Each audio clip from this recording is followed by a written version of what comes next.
So welcome back, dear students. So we will continue with our sessions, that is performing insertion in a singly linked list at various positions. So in the previous video we had seen the steps that located the position for a new node which is to be inserted in the singly linked list.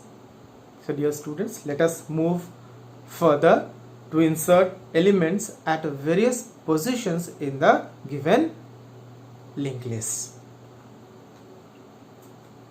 So here we have three different places where we can store the elements, that is at the beginning of the linked list, at the end of the list, and between two nodes in the given list. So this one at the end of the list we had covered it in the startup of previous video. So here we will discuss the insert operation at the beginning of list and then between two nodes in the given list. So let us start with the session. So here write an algorithm to insert a node in the beginning of a linked list. So here we are going to perform the insert operation at the beginning of the list. Let us have a close look. Dear students, suppose we have the linked lists as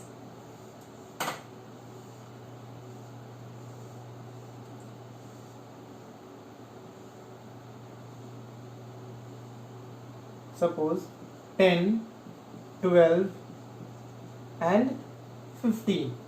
Now since it will be the last node in the list, it will point to 9, and we will have a variable start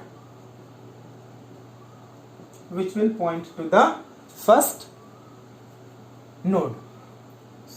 So this one is a simple linked list in which we are going to perform insert operation at the beginning of the list. Suppose we have an incoming request, let us say 7.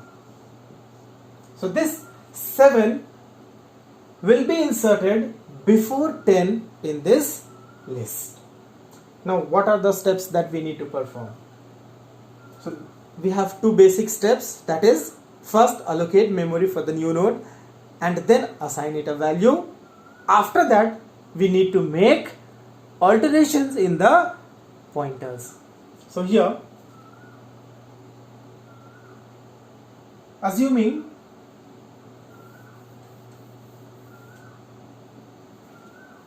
we have allocated memory for this new node 7, we have assigned value to this node. This is a new node. Okay, then since start is pointing to this place, that is the start of the list, now what we need to do, we need to make this start point to the new node and the next part of this new node will point to the first node in the list. So the first step will be make new node point to the first. So new node, the next address part of new node, that is new node dot next will point to start, that is this start is having address of the first node. So now the new node is pointing to start. So and the next thing we need to do is making start point to new node. So now this start will point to new node. So dear students, we can see that the list is starting from 7 instead of 10. Hence we have inserted an element at the beginning of the list. So the same process we can look it into the slide by iterating the algorithm. Let us have a look. So here we have the list initially having the values 10, 15, 17 and 20, and this one is the algorithm that we have just discussed. So we need to insert 7, which will be inserted at the beginning. So first we need to allocate memory for this new node. We have already allocated memory. Then assign value to the data field of this new node, 7. Next, make the next field of new node point to first node in the list. So the first node here is start. So new node dot next is equals to start. This statement is a pseudocode. It only provides the explanation, the description of the operations. If you need to implement in your program, you have to use new node pointing to, this is an arrow operator which indicates a pointer. So the address part will be indicated by an arrow variable or a pointer. So new node pointing to next means this part. For new node, this part, address part will be start. So this will point to start. Next, the last one, make start point to new node in the given list. Now start will point to new node. Hence we have inserted an element in the list at the starting position, that is at the beginning position. Now the next one, write an algorithm to insert a node between two nodes in the list. So dear students, you might be remembering that in the previous video we had seen an algorithm which was locating the position for the new node. So this algorithm will use the existing algorithm of locating position. So the algorithm to insert a node between two nodes in a linked list goes like this. Here this one we have as the algorithm, and this one is a given list. So we have to insert 16, which will be placed between 15 and 17. So let us have a look how this is performed. So first, identify the nodes between which the new node is to be inserted and mark them as previous and current. And to locate the previous and current, you need to execute these 5 steps which we have already discussed. Let us see. Make current point to the first node. Make previous point to null. Repeat these steps until we find the correct position. And what to do? Make previous point to current and make current point to next node in the sequence. So this will be followed like this. Previous will point to current, current will move further in the list.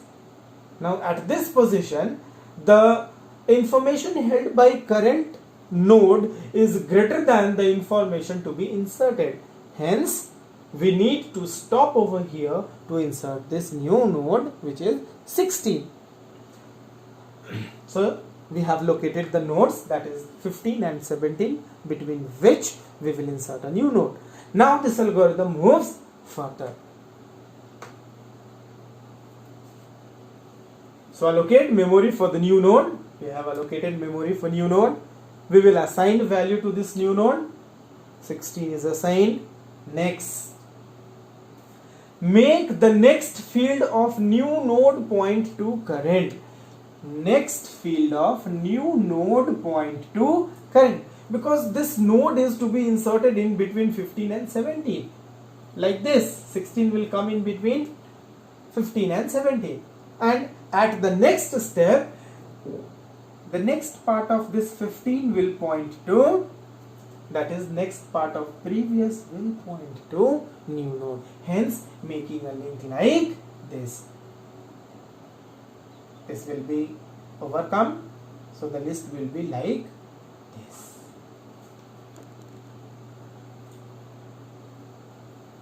So let us have a look by simulating it. New node is pointing to 17 and making next field of previous pointing to new node. So here new node dot next will point to current and previous dot next will point to new node. Hence we have inserted a new node in between two nodes in the given list.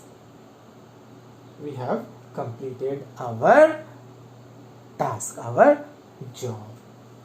So here we are finishing up with the insert operation. So dear students, in the next video we will discuss about the delete operation as well as the traversal operation, in which we can search for an element or we can display the various elements stored in a linked list. In subsequent sessions, we will also discuss about doubly linked lists as well as circular linked lists. So till then, go through these two videos and prepare your notes for your examinations. Thank you so much. We will come back again soon.